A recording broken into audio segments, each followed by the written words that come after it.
षोडश अध्याय में प्रभु ने दैवी आसुरी का किया कथन। दोनों संपदाओं के लक्षण कह बतलाई उनकी गति शरण।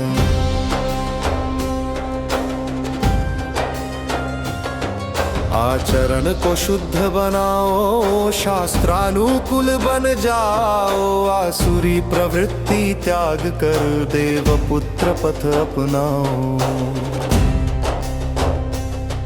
हे पार्थ ध्यान योग में लीन, अंतःकरण हो शुद्ध। स्वधर्म पालन में स्थित रहे, यही जीवन का बुद्ध।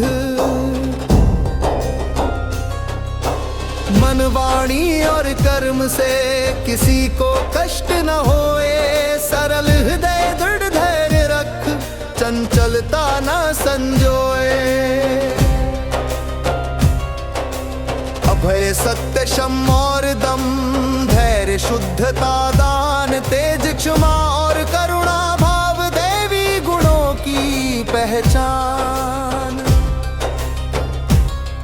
प्रवृत्ति निवृत्ति को जो जाने, धर्म पथ का मान। वही श्रेष्ठ पुरुष कहलाता, पाता दिव्य स्थान।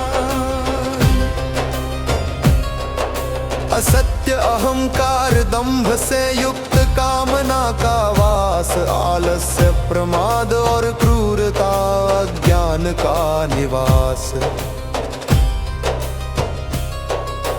मंद बुद्धि विषयों में लीन, चिंता से भरा चित्त। सुख भोग और संग्रह वृत्ति कर्म बने केवल स्वहित। मैं ही ईश्वर में भोगी हूँ, ऐसा उनका मान। दान भी करें दिखावे हेतु, अभिमान ही प्रधान। मोहजाल में फंस कर वे नरकगति को जाए। द्वेष निंदा और क्रोध वश नीच योनि को पाए। काम क्रोध और लोभ नरक के द्वार महान। जो इनके वश हो जाए, पाए अधोगति स्थान।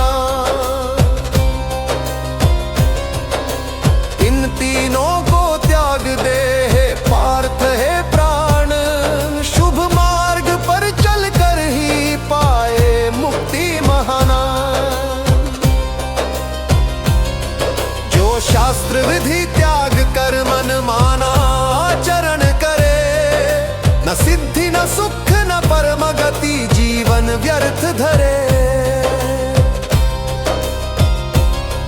कर्तव्य अकर्तव्य का ज्ञान, शास्त्र से ही जान। शास्त्र प्रमाण मान कर ही कर कर्म विधान।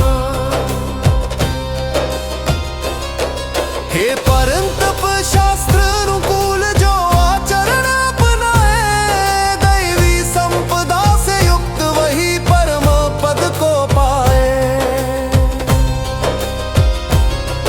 इस प्रकार षोडश अध्याय